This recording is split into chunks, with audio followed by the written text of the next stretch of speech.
The life of Napoleon. Napoleon was born in Corsica in 1769. The son of a minor Italian noble, he received no benefits from his father's rank. Through only hard work did he earn a scholarship to a prestigious military school. Following graduating, he would become a lieutenant in the French army. However, Napoleon wanted more. He had a huge ego and fancied himself to be like Julius Caesar. He would quickly rise through the ranks due to his determination. By 1792, he was a captain stationed near the city of Toulon. The city revolted and the British occupied it.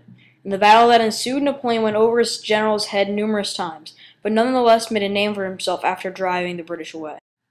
He was promoted to General of the West, and Napoleon soon became a household name. After changing warfare with better medicine and food for his soldiers, he went on campaigns, taking Italy, Austria, and briefly Egypt. In fear of Napoleon's growing power, the Directory attempted an arrest of Napoleon.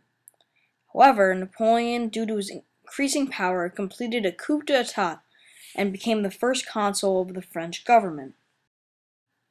Napoleon made many changes in the government, good and bad. To start, he destroyed the Republican government that the French Revolution had created by naming himself emperor. Another big step was making peace with the Revolution's greatest enemy, the Church, without upsetting the French population. Even though he may have destroyed the Republican government, he created a new, strong government and gave government positions to people based off ability, not background.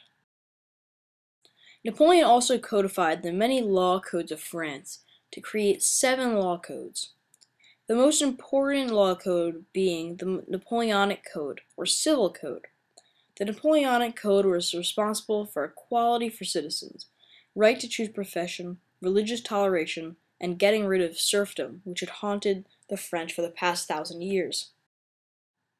Although Napoleon did good things, he also did not so good things. For example, Napoleon was a major setback in women's rights. His laws even stated that women were less equal than men. While Napoleon may have made rather drastic changes in government, he is most well known for his expansion. Following becoming emperor, he takes Italy, signs a treaty with Austria and Russia. Napoleon had just begun to take over continental Europe and destroy the anti-French coalition. Soon Napoleon had complete control of continental Europe in some way, shape, or form. His empire had 3 parts: the French Empire, which was his inner core, the dependent states, which are kingdoms ruled by Napoleon's relatives and subjects. Lastly, there are allied powers, which are defeated powers forced to join Napoleon.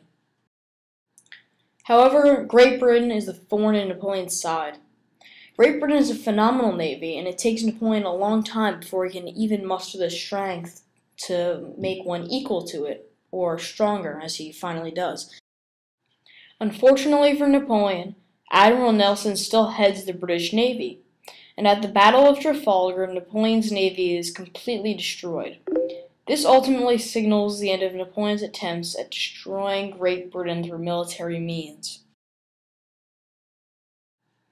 Napoleon's next stab at Great Britain is through economic means. He creates a continental system, which is a boycott of British goods.